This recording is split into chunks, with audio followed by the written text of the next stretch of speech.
Ladies and gentlemen, this is the EMPEG Rio CAR, the first MP3 player made specifically for cars.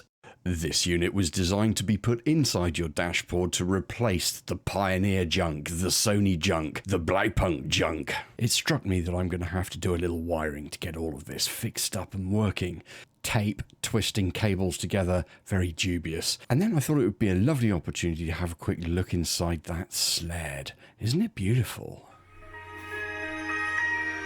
You're going to need an old laptop with Windows XP. It's going to have a CD player in it so you can install the software. And you're going to have to do a few resets. And then you can think that everything's connected. And then you'll find actually, no, everything wasn't quite connected. So you just need to sort of tweak a couple of those drivers. But eventually you get it connected. And it's very satisfying watching the music dribble down the pipeways into the machine. It synchronizes via serial port, 9-way D-types and USB ports. You can even get it connected over the Ethernet, thanks to some modern custom firmware that's been written kindly by Mark Lord. There's lots of functionality in the firmware, such as a graphic equalizer and loads of different options that you can play around with. In fact, you can get lost with happiness in some of the menus in this device. The buttons and the encoders are tactile and make a reassuring click when you press them down. The boot time is incredibly quick. I don't think you'd have selected first gear and taken your foot all the way off the clutch by the time the music had started playing. On the back of the unit is power, USB, Ethernet, D-sub, 2 phonos, and the tray connector. The chassis is made entirely of stainless steel. It's beautiful. Popping the front cover off gives us the ability to be able to remove the top of the unit. There are a couple of different colours of screen for the display, and removing the screen requires removing some of the knobs and control mechanisms. The display itself is absolutely magnificent. Patrick's going to tell us a little bit more about the display and how it works later on. The removal and pull carry handle is made out of aluminium, and it's just beautiful. So finally, let's get into this little monkey. It's interesting to get into because the fit is just so good.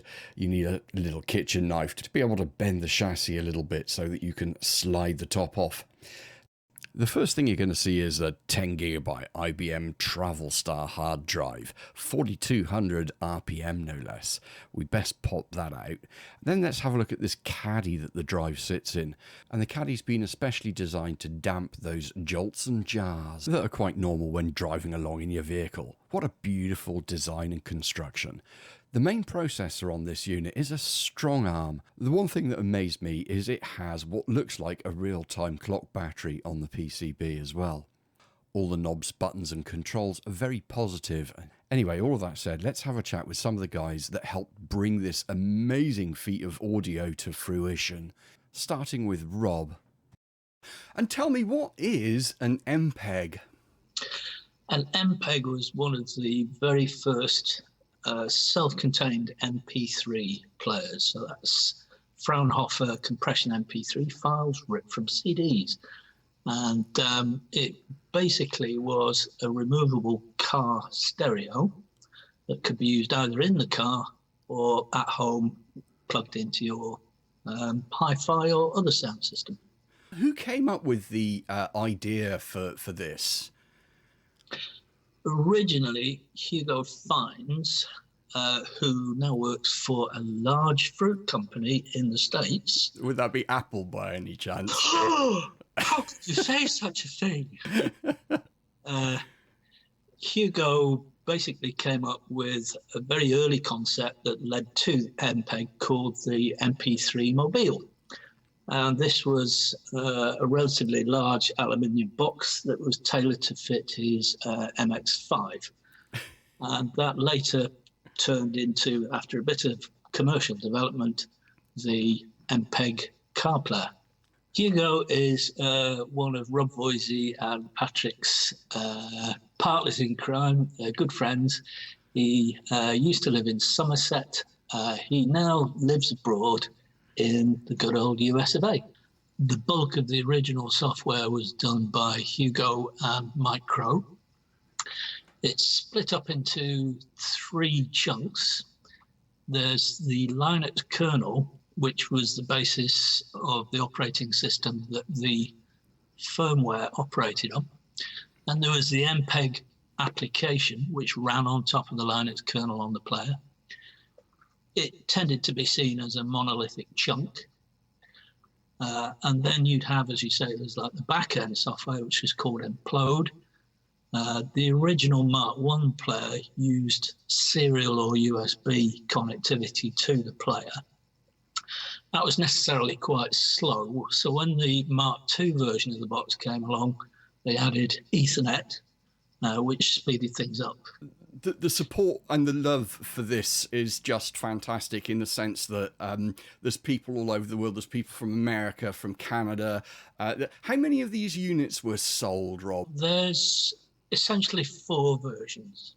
There's the Mark I, which was manufactured by MPEG Limited. There's the Mark II, which was a significant improvement over the Mark I, added better controls and a lot more hardware facilities.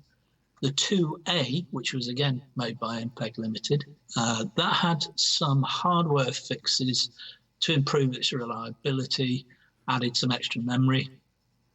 And then there was the fourth version, I beg your pardon, the Rio CAR. Now, this was a version that was brought out after the company was bought by Rio. And it was slightly product engineered to make it a little easier to produce, but it was basically the same. Now, of the Mark I's, there was about, I think, around 500 or so built and sold. Of the Mark II, I think there was about 1,500, similar for the 2A. Don't really know exactly how many of the Rio cars were sold, but they did do a fire sale on it. I think overall the total number of Mark 1s, 2s and Rio cars was probably around 3,500 to 4,500. This was one of the first bricks in the wall. It built an acceptance of in-car digital audio that, frankly, I think launched an entire market, and MPEG has probably been underappreciated for achieving that. And when I can still get in touch with friends I met 25 years ago and just shake hands and drink a beer with them. I'm looking forward to putting this system to good use. So honestly, thanks ever so much for taking time out and having a chat today. Lovely to see you again. And I look forward to seeing you at the next MPEG meet. At the next MPEG meet. Fantastic. Thanks, Rob. Ladies and gentlemen, I have the honour and pleasure of introducing to you Patrick. I was the hardware guy. You were the hardware guy. It was the idea was that of Hugo Fines, who was a friend of mine I'd known for, but at that point, 12 or 13 years. And he had the idea of doing an in-car MP3 player based around a PC 104 single-board computer, which by today's standards was hilariously underpowered, but it was a reasonably good piece of hardware for the day. And he wanted to fit it to his MX5 and play this new MP3 audio compression system, which was all the rage. And there was no commercially available system for doing it at that point.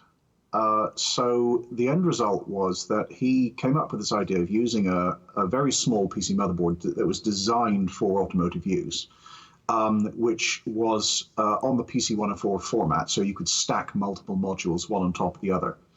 And he wanted some help designing a power supply for it, so it needed a number of different voltages, and he wanted to run the whole thing off a 12-volt power supply in a car, but it also needed to be able to turn itself off before the battery ran completely flat if you accidentally left it on overnight or something of that nature.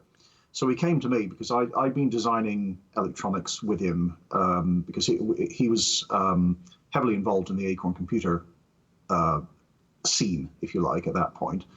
And in fact, I'd met him through the Acorn User Club back in the late 80s in Bristol at the Burden Neurological Institute, which is sadly long since gone. And I designed a number of plug-in cards for the Archimedes at that point, which were sold under the Serial Port brand, which was his company. And anyway, he started getting involved in this MP3 stuff. And at the time, I didn't really see the point because I wasn't heavily into my in-car music like he was.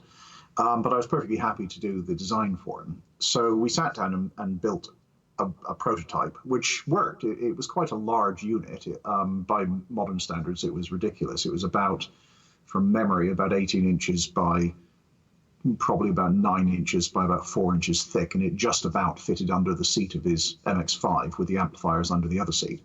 But it worked, and it actually worked rather well. And he got the bright idea of he had been documenting this on the web. It was a very early instance of, if you like, a tech blog on his own website at that point. And he'd been putting quite a lot of information about this as we went. And he got quite a lot of people asking him to build one for them. And this started off with, let's do a kit. Design a PCB that drops into, or this board plugs into, with all the ancillary circuitry needed, figure out some nice display for it, and do it as a kit system that we can sell. We might sell 40 or 50 of them. And he posted that as a thought. And the response was ludicrously overwhelming. It wasn't 40 or 50, it was literally hundreds of people immediately said, yes, we'd like to buy a kit, please. It became obvious quite quickly that basing it on a PC motherboard was a very non-optimal way of doing it.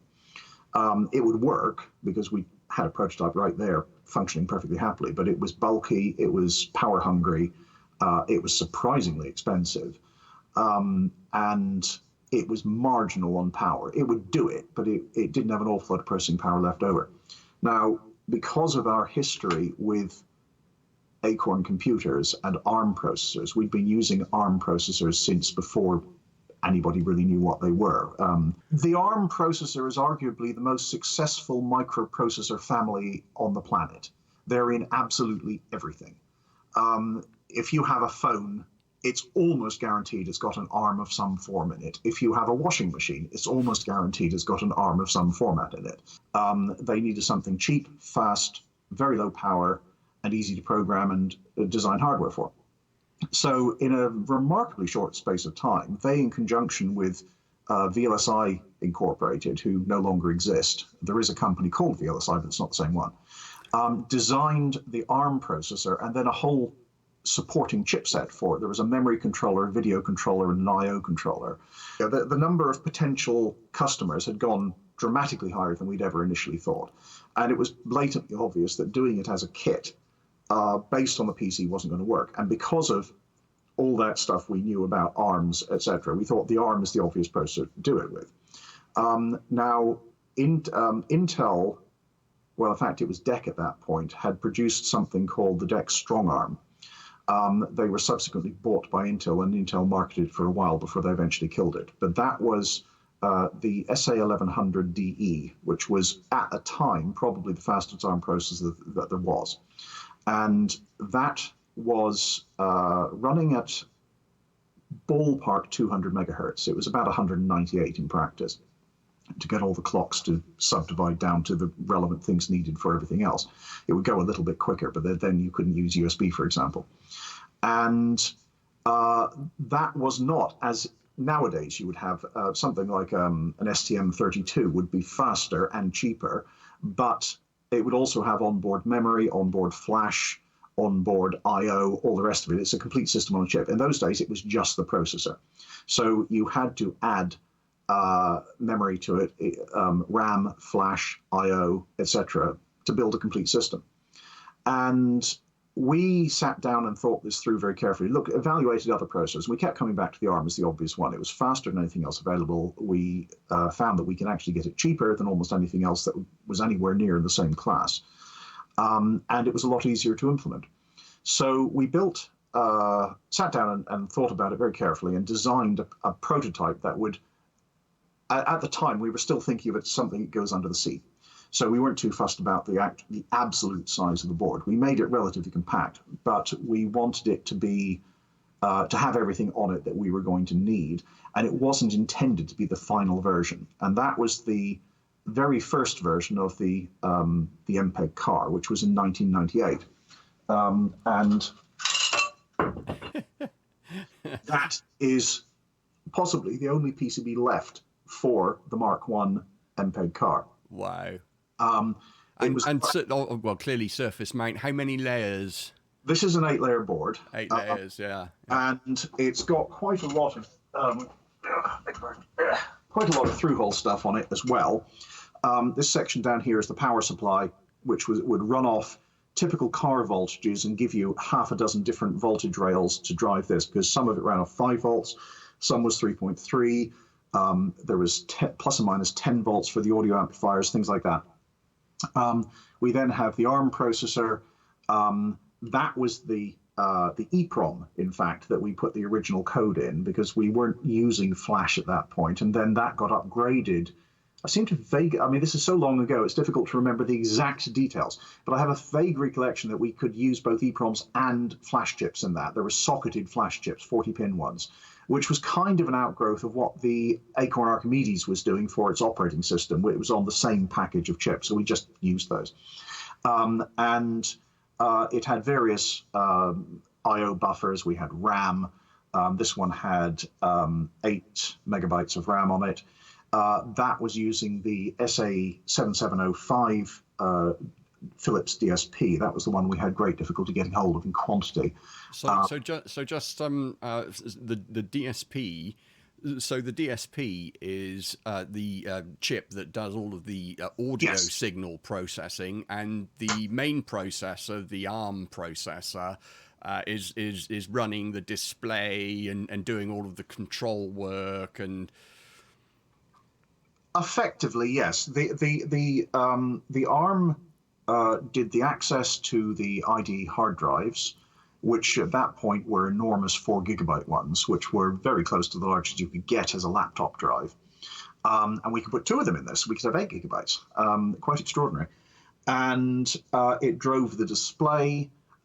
It was generated via some clever hardware that Hugo had come up with.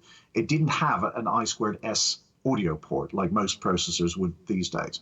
What it did have was a video port, which could be, with the addition of some external programmable logic, which he'd worked out, it could misuse that to synthesize an I2S port, which it did very well. And that was fed, a multi-channel I2S audio feed was then fed into the SA7705, which was a DSP designed for car radios by Philips, but it was designed to be sold to manufacturers who bought them by the hundreds of thousands. Okay. They were not all that interested in talking to somebody who wanted a dozen. 5,000 or 1,000. Maybe a few thousand.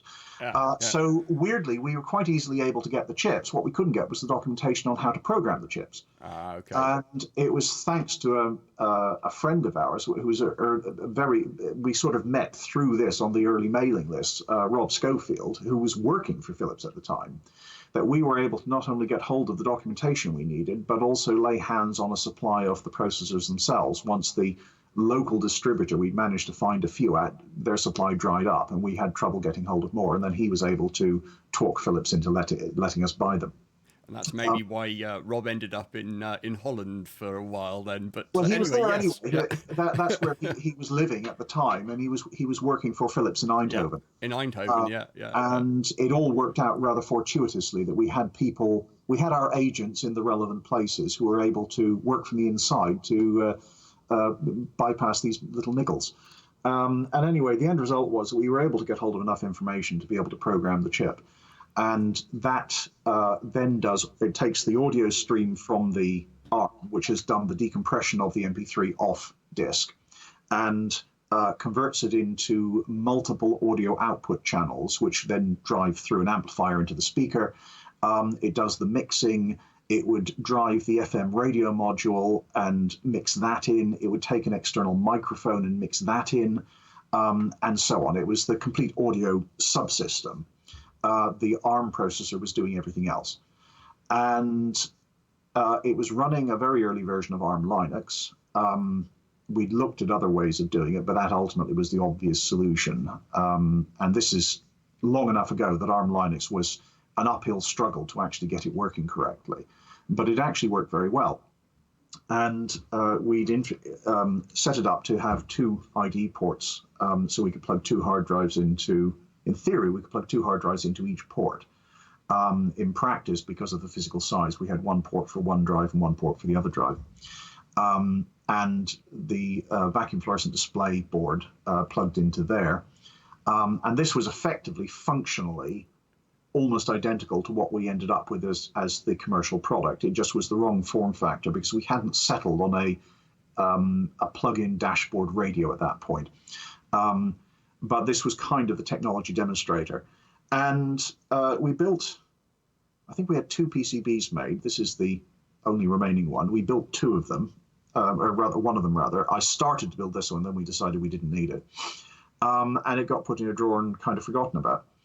And we developed the software on that one, and then fairly rapidly came to the conclusion that we needed something that was going to be substantially smaller, because at that point we decided it has to be, the obvious form factor is what at the time was a very common thing, a plug-in dashboard car radio, where you could, it was an expensive unit, so you wanted to be able to pull it out and take it with you when you left the car to stop people walking off with it.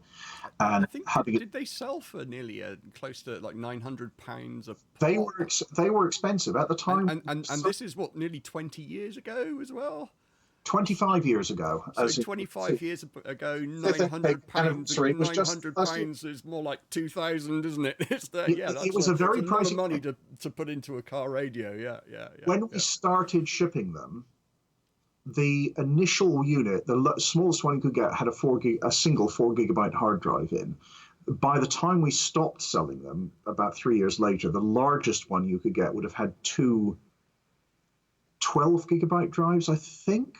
Wow. Okay. So yeah, over 20 gigs in the end. Then. Yeah. The list price would have been some £1,200, and that's really quite an impressive amount of storage. I can imagine quite a lot of the money went into those hard drives as well as everything else. They were the largest single expense of a built unit by a long way. Yeah. We were buying quite substantial quantities of hard drives directly from the manufacturer, and of course, one of the problems we had was the typical laptop hard drive was not designed to be used while it was moving. Yes. So the net result of that was we had to design completely from scratch a vibration isolation system to allow us to mount these hard drives inside the MPEG. Because we needed to be able to pull data off the drive while it was in operation. The car was driving, even over quite rough terrain. It would obviously cache quite a bit of the raw MP3 data and then decompress it on the fly into audio and put it through the DSP. But you couldn't just turn the drives off and wait, because A, we didn't have an accelerometer, so we wouldn't know how much vibration there was, and B, it would just stop playing. Eventually, it would run out of data. So we designed the vibration system to hopefully deal with typical driving vibratory loads, shall we put it. We ended up doing rather better than we expected, because when we had this tested, the initial test, the platform could go in X, Y, and Z motions, and it could do any one of them individually. So it could go Z that way, it could go X that way, it could go Y that way. But it could do combinations, so you could effectively do diagonal motions and rotary motions and all sorts of things. And you could sweep the frequency over which it was doing it to simulate driving over roads of different levels and things like that. This is what this company did. They tested equipment that went into cars, a lot of it for the military. It was quite amusing because we when we initially set this thing up, we had the whole MPEG clamped onto the table and then some leads coming out from both powering it and driving a set of speakers, so we could listen to what was going on. And you could run it with a remote control, and you could sit there and watch it play and also check that the vibration wasn't causing any damage. And we ran it through the normal test range that they'd use for commercial audio gear, typical car radios, and it passed without any difficulty whatsoever. The table would be flapping around like mad underneath it. You could see the whole MPEG chassis vibrating, and the drive platform was just gently swaying like this as it took out almost all the vibration. And they were genuinely quite impressed by how well it worked, as were we. Yeah, fantastic. Sorry, just slightly switching gears. How about the display? There's The display. you mentioned that the ARM processor drives the display, and it's actually quite a beautiful display. I really love the it's a matrix style display. This display is it's a vacuum fluorescent display, which is 32 by 128 pixels. It was designed by Noritake Itron specifically for Volvo, was what we were told. And it has a very wide operating temperature range. It's good down to minus 40 degrees and up to 45, 50 degrees centigrade, rather. And it was designed specifically to go in vehicles, large trucks for Volvo in Arctic conditions. So it had to withstand lots of vibration, very large temperature swings, probably rather random power glitches, things like that. And they designed this thing for that one task. We happened to come across it and said, can we get some samples? We have, it looks like it would probably fit our application rather nicely. They were somewhat dubious, but they sent us some samples anyway. And we designed a PCB to put it on. This is from a Mark II A MPEG. It's just about the last one made. The original board was that one. That's a Mark I. And we designed the tricky bit was the power supplies, because it needs 60 volts DC on the anode to excite the vacuum fluorescent at not a particularly high current, but it was a little tricky to do with the technology of the day in a very compact form factor. Yeah, a little bit like a Nixie tube in the sense that yes, it has a gas that needs charging to create the light. Yes, but it also has a heater. And you can't really see it. If you have one of these that's on in the dark, but it hasn't got any pixels lit up, you can just make out a number of very faint red lines running across it, which is the heater. And that has to run off AC. But we didn't have a convenient way of generating AC. So what we ended up doing was using a power op-amp, which was good for about half an amp on each of its two outputs, and connecting the outputs to either end of the heater wires, and then just driving it with effectively a true complement digital signal. So we got a square wave that just switched the voltage from one end or the other at enough current to run the heater, and it worked perfectly. The Itron were genuinely rather startled that something like that actually worked. The other thing we did, which confused them, was we managed to get grayscale images on it because it wasn't designed for that. But Hugo was able to tweak the video output. Again, this was designed to drive a liquid crystal display, of course, and it wasn't to drive a panel like this.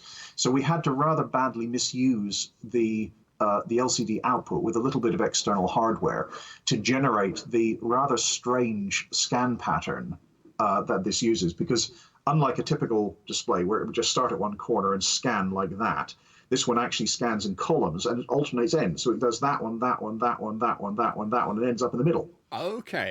Which is odd, but for reasons best known to themselves, that's how they designed it.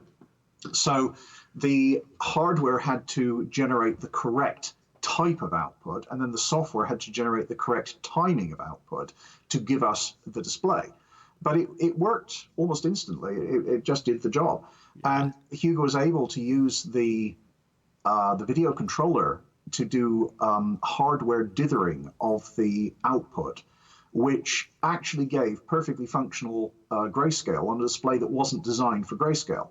Almost like a pulse width modulation applied to a certain pixel, effectively. Yes. Yeah, very interesting. It was meant to do 16 gray levels. We found that it would generate all of them, but about half of them produced a very unpleasant beat frequency. That was the sort of thing that would give you epilepsy. And the net result was we could only use about 8 or 9 of the potential grey levels without people wanting to throw up every time they looked at it. But that was more than enough to do the job. It certainly let us do all sorts of much prettier graphics than simple on or off would have done. Yeah, and the rather amusing side story to go with that is that, to the best of my knowledge, Volvo never actually ended up using any of these. We used them not only in the MPEG, but in 2 or 3 other small run custom jobs we did for various people. So we probably went through about 5,000 or 6,000 of these. I'm fairly sure we actually bought more of them than anybody else on the planet. I think they may still even be available, but I don't know if they get used in very much. They're actually astoundingly reliable. We've had the only time we've ever had these fail really is if they've been mechanically damaged. The weak point is the little fill nipple at the end there, where the air is pumped out when they're initially made, and if that breaks off, like with a CRT, if you crack that, all the gas, you let the smoke out of the machine quite literally. You let the air in, and then let the air into the machine quite literally. But other than that, they're very, very reliable. The number of failures of these was a tiny fraction of a percentage. And the bulk of those were mechanical faults. There was the occasional one where there was another issue with it, but it was very rare. They were very good displays. So how many versions? Well, you described that you started off with a computer under a car seat. You then went down. You showed me the sort of like the prototype there just now. Then I believe you actually sort of came up with the Mark I version of this. Yeah. So we had that as the Mark. That's effectively the issue 1 EMPEG CAR board, but it was never intended to really be a product. It was a technology demonstrator. So we then went on to something closer to the final form factor, which was that one. That was the Mark II, the issue 2 board. And you can see this is already starting to look a lot like an MPEG in that we've moved the IDE connectors to the middle. We've put the display port in the center. This one actually had the ability to have RAM on both sides, so we can actually have twice as much memory. It's ended up closer to the form factor of something that would go into a dash system. And we built, again, a couple of prototypes of these. And we decided in the end that while it worked, once we got the industrial design for a potential case made, it needed to be tweaked a bit. But it was very close to what we would end up using. Now, I don't have a PCB for the issue 3 board. I don't know that we ever even made any issue 3 boards. But the one we actually manufactured as the first shipping unit was the issue 4 board, which is that one there. And you can see that it is very similar to that, but the shape of the PCB was slightly changed because it had to have little cutouts that went around various aspects in here. And a few things needed to be moved around. It needed extra mechanical support so the board itself wouldn't flex under vibration. And by and large, it's similar but not identical. The power supply has been changed, so we've got these 2 inductors on either side, whereas this only had one bigger one at one corner. It only had the 4 memory chips. We didn't put any on the bottom in the end. And these boards, this is a second batch one. You can tell by the red color. The original batch were blue, exactly the same color as that. And those were manufactured by a company in Bath who we'd ordered 1,000 printed circuit boards. And we ended up, after significant trouble, from memory, it was in the order of 440 usable boards. They'd made considerably more than 1,000. It was quite amusing in a horrible black comedy sort of way, because they'd made all of our prototypes and they weren't cheap. Back in those days, an 8-layer board was a very expensive thing. When we went to get 2 of these made, it was nearly £900 by the time we had the boards sitting on the desk. So it wasn't the sort of thing you did lightly. And when we were happy with that version 4 of in fact 4A of the PCB, we said, okay, we'd like to order 1,000 of these, with a very large swallow, because that was a lot of money. Obviously, the cost goes down rather drastically as the quantity goes up, but even so, it was multiple tens of thousands of pounds worth of PCBs. I was going to say there must be some capital behind that. Yeah, there was. Absolutely. Hugo's various contacts of Hugo's had helped him with the financing. We had, I wouldn't say it was, by today's standards, it was nothing, but it was enough money to do the system. And it was fairly obvious that once we started selling it, it would become self-sustaining, because we had a lot of people wanting them at that point.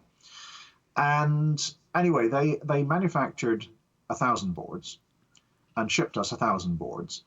And we opened the package and looked at them and thought, these are unusable. It turned out what had happened was that the silkscreen, the solder resist, the blue epoxy layer that's put on over the top of the board so that you only get the solder sticking to the pads and not to any of the copper tracks. They'd managed to get that misaligned somehow.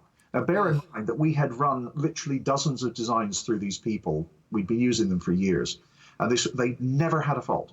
And on this one job, every fault you can imagine, and a number that were very, how did that possibly happen, all happened at the same time.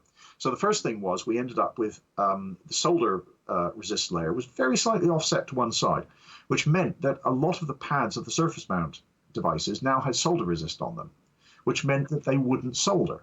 So if it went through a pick and place machine and then went through the wave solder table and you took the finished board out and you turned it upside down and did that, half the parts fell off. It must just be soul destroying. It was not good. especially having put all of that money into it. But I mean, clearly that was the bath company's fault. Yes. Yeah, so they took all the boards back and they reprocessed them. Now that involved effectively chemically dissolving off the solder resist, doing it again.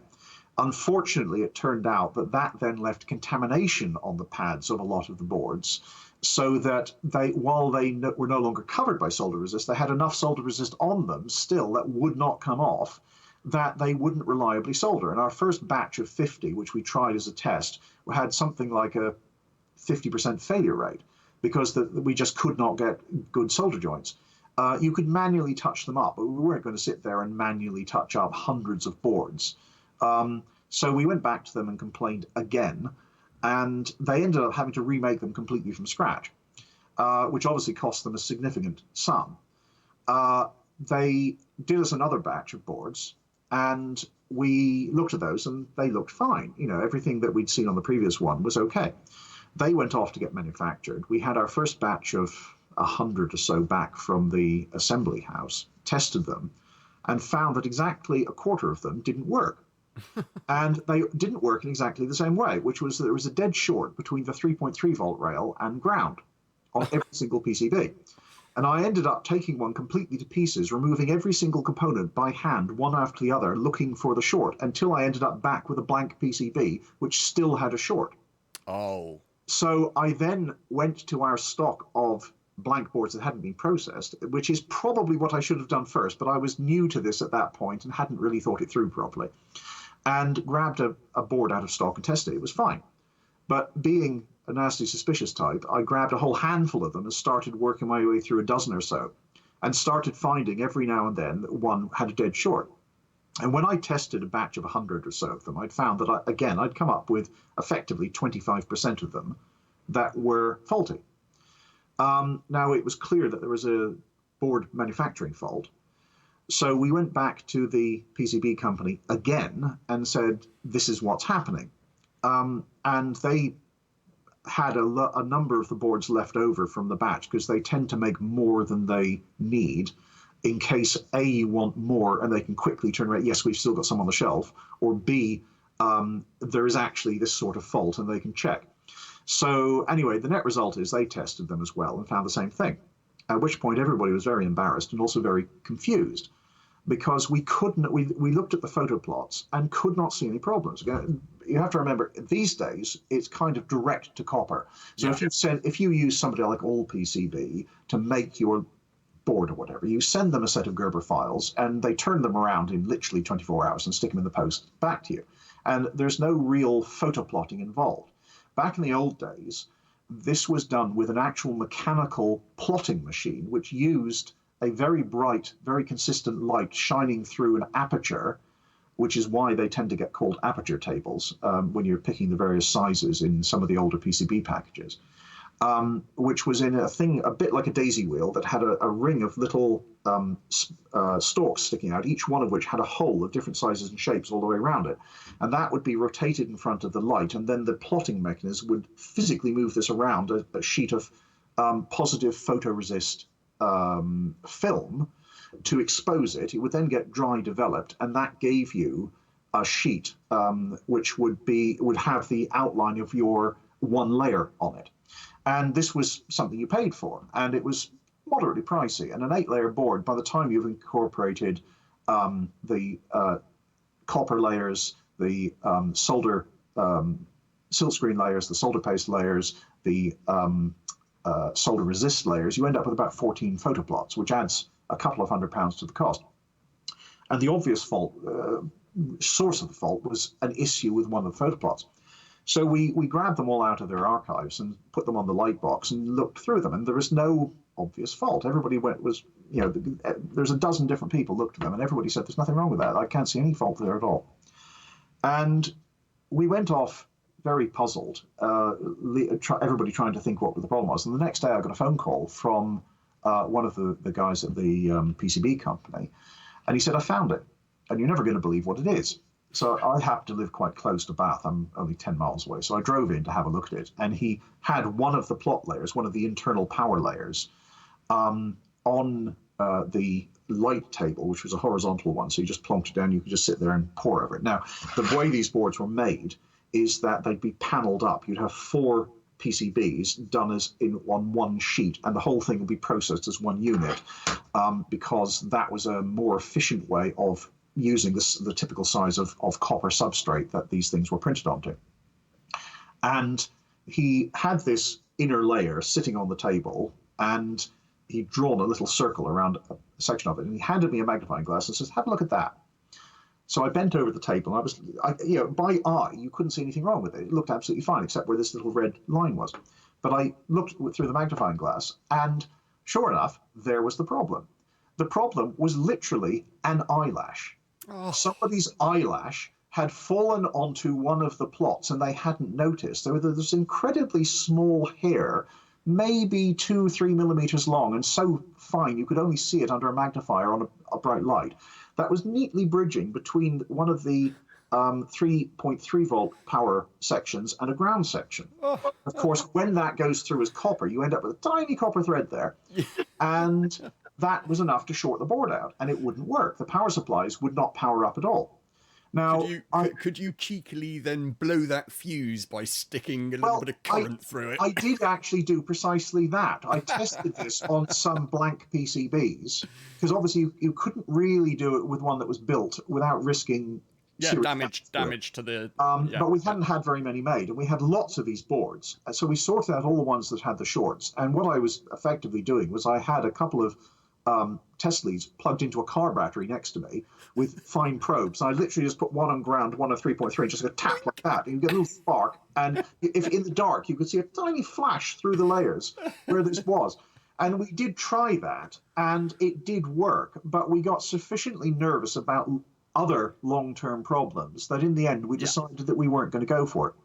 So we ended up going to a completely different company, hence these red boards. So we'd only successfully produced in the order of a couple of hundred of the blue ones, which worked. And those were sold, and they were completely fine. There was nothing wrong with the ones that passed the test. It was just the ones that failed that were the problem. We got the whole board redone by another design company. That we had no problems with those whatsoever, and we just made them. But we only ended up manufacturing, because of all these problems, one way or the other, from memory, approximately 440 out of the 1,000 we'd originally planned. By the time we got that sorted and we'd sold that first batch, we decided that it would become much cheaper to manufacture if we redesigned it to be much more surface mount, because, of course, the original design had a lot of through-hole stuff on it. As you can see with this one, there's a significant amount of through-hole parts in there. Yes, yeah. All the surface mount stuff could be fitted by a pick-and-place machine and then run through a solder oven, and it would pop at the other end done. And that as opposed to having a wave table with the... Yes. Yeah. Whereas with once you've done that, you then have to fit all the through-hole parts, and those are pretty much all done by hand. And that's an expensive process. It was perfectly viable for a small number, but as the quantities were ramping up, our next batch was going to be 1,000, and we already had orders for 3 times that. Yeah. It obviously was going to add enough extra cost and potentially enough sources of unreliability that eliminating as much of that as possible was the optimal solution. Removing as many of the surface mount, the through-hole parts as possible. We also changed the front, because the original display board had 4 buttons on it, and it had a completely blank panel with just those 4 buttons barely protruding through. And infrared remote control and an IRDA port, which I don't think was ever really used for anything.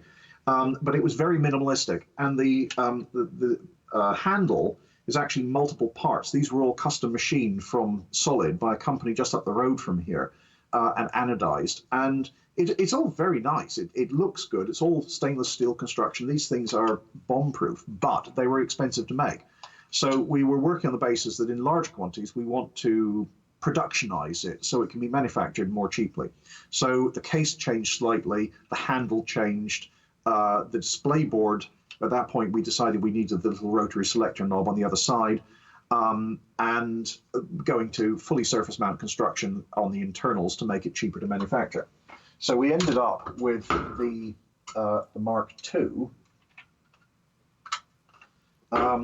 which is one of these, and you can see that the display board now isn't sticking properly. Now has the rotary knob on it. It's mostly the same board. We just added a few extra bits to it.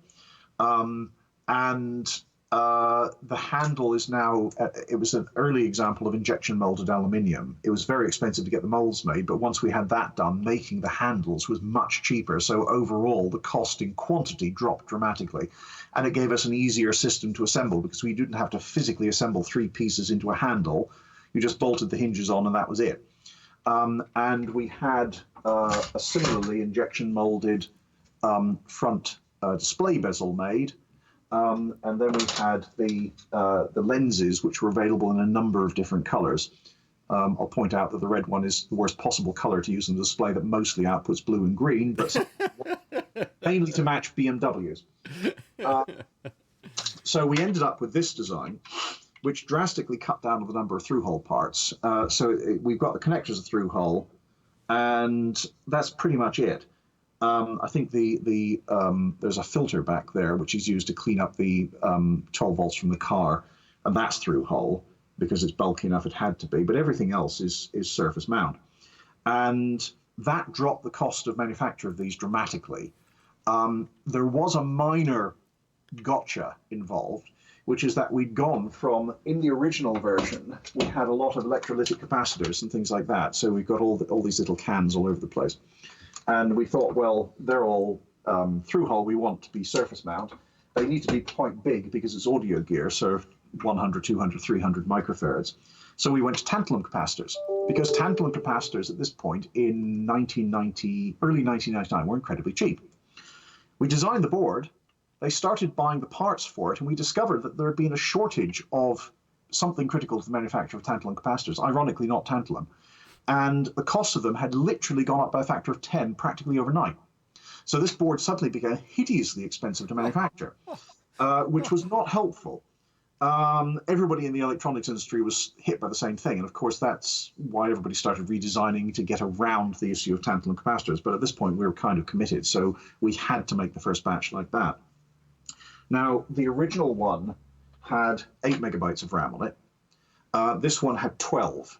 We'd gone to putting down 3 banks of 4 megabytes per processor. And that was physically as much as we could fit in because we couldn't really fit anything on the back of the board because, again, it would have driven the cost of manufacture through the roof. And there wasn't really enough clearance in this case to allow for it. But that gave us a useful boost in memory. But it was functionally virtually the same device. We'd removed the onboard FM tuner because the one that was fitted to the original one, frankly, wasn't very good. It was the best one we could get at the time. Now, of course, it's a single, very small chip, but back then it was a little module. And it was a reasonably good module, but it needed a very good aerial. So it didn't work nearly as well as we'd hoped it would, and hardly anybody ever used it anyway. So we took that off. We redesigned quite a lot of other stuff around that to make it more surface mount, make it more manufacturable. We removed one of the IDE headers because, again, we realized that it was never going to get used. Theoretically, on a Mark II, you could have put 4 hard drives in. In practice, 2 was the maximum you'd ever fit to the tray. So we only needed 1 IDE port for that. So we took out the other one. And the net result was that if it hadn't been for that problem with the tantalum capacitors, the cost of making this would have dropped through the floor. As it was, if anything, it went up. But that was beyond our control.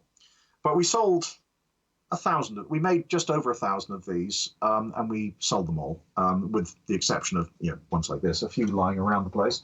But it was quite successful. And off the back of that, the next stage was to make the Mark IIA.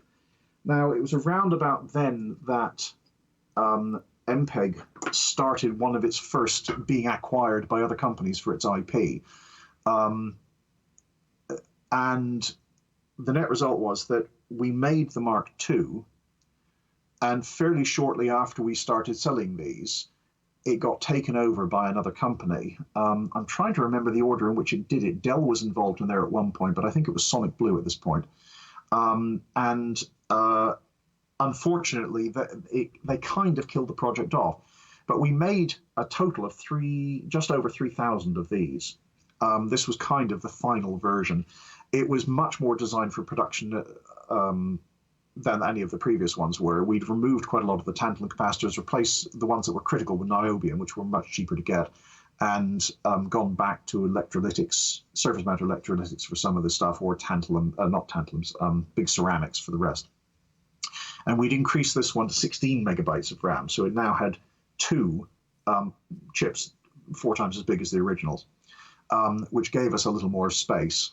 But again, it's fundamentally much the same design. Most of the elements on this were present in the previous ones. When Sonic Blue took over, the thing they did, which I disagreed with, was they started making the car sled, the bit that actually bolted into the dashboard of the car, out of zinc-plated steel rather than the stainless steel we'd used for the first of the Mark IIs and the Mark Is. And that was a cost reduction exercise because stainless steel isn't cheap, but it did make them less robust than they could be. However, they did see the point in making the actual cases out of stainless, and they remained the same design. So all of this casework is 1mm stainless steel, and I've seen these that have been actually immersed in water for a week come back to life with a bit of work. That you have to replace the hard drives, but the rest of it can be cleaned off, and the case is absolutely just a polish, and it's fine. I'm aware of at least 3 that were involved in quite serious car accidents. One person in the US was, from memory, driving his brand new car. I think it might have been a Honda Civic with one of those that he had installed in it, and got hit in the rear very hard indeed by somebody who didn't bother to slow down. And he said it was rather amusing because it slammed his car into the car in front. He was kind of sandwiched between them. And it hit the back of his car so hard that the MPEG basically stayed where it was, and the car moved out from underneath it. So it just dropped onto his passenger seat. And he was then trapped in the car because he couldn't open the doors. He was absolutely fine. All the airbags went off and everything. And he was undamaged. But he couldn't get out until somebody came and dealt with it. And while he was waiting, he picked the MPEG up, pushed it back into the dashboard, and it picked up where it had left off. So he was sitting there listening to music while he was waiting to be rescued. And there was at least one more where somebody had another accident which involved going off the road and I believe rolling into a ditch upside down. And the MPEG half popped out of the case, and he sort of dazedly shoved it back in again while he was trying to figure out what to do with himself, and it kept playing music. They were tougher than the vehicles they were in much of the time. We also had them installed in, to my certain knowledge, at least 3 helicopters, several light aircraft, a couple of yachts, any number of trucks of various sizes. In fact, I think the only one I've ever seen that was comprehensively destroyed was somebody who had installed it into an articulated lorry without apparently knowing very much about electrical work. And he not only managed to plug it in backwards, but he hadn't realized that the lorry ran off 24 volts. 4 volts and not 12. Oh, wasn't really rated for more than 18. And the net result had been a very loud pop and an MPEG that didn't work anymore. And we used to run a very comprehensive repair service, and he sent it back, and I took it to pieces and had a look at it. And unfortunately, he'd blown quite a large chunk of the PCB where the fuses were. They'd all totally disappeared, as had the board underneath them. And that one I couldn't fix, not without replacing the PCB. We did have at least one where somebody had, I still don't know what he did to it, but he'd managed to blow up the input fuse to the point that it wasn't there anymore and blew a hole completely through the PCB. But I was able to bridge over it and put a new a through-hole type fuse over the hole, and everything else was fine. It worked perfectly. To the best of my knowledge, it's the third commercially available MP3 player on the planet. There was one in Japan that nobody's ever heard of. There was the original Rio MP3 player, both of which were portable units, and there was the MPEG. And they all came out within literally months of each other. It was very, very early in the MP3 thing being a thing.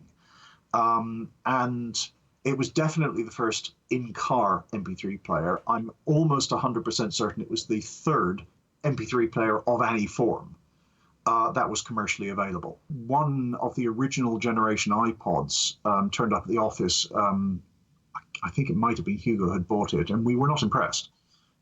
Everything that we did, they were trying to do and didn't do it very well.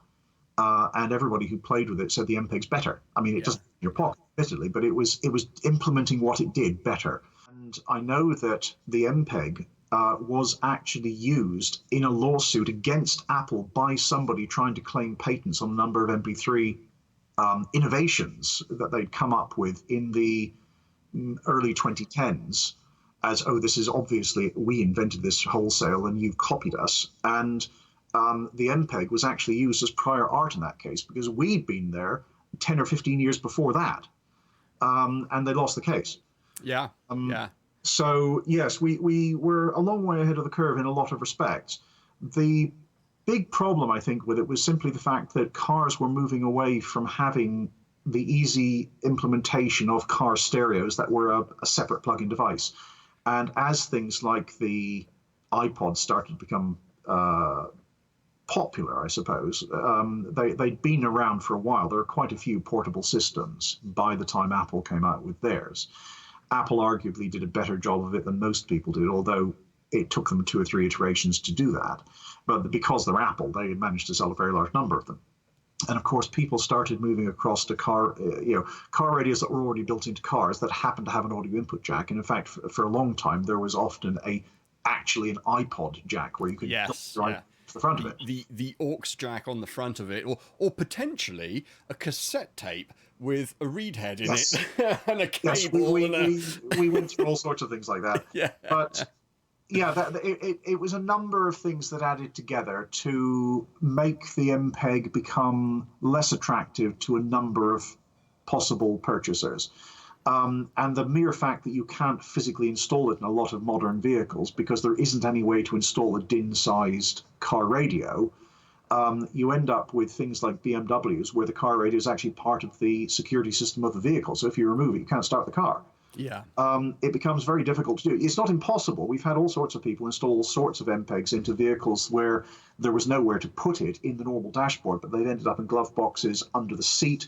I did a little a kit that I was selling for a while, which was a display extender where you could take the front display board, the entire unit, out of the MPEG.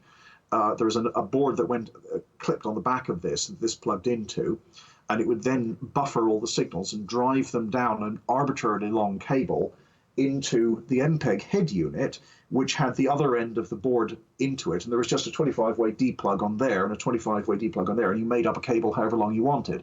And I designed that for a specific client who wanted to be able to use that. That was actually in a boat, a very large boat.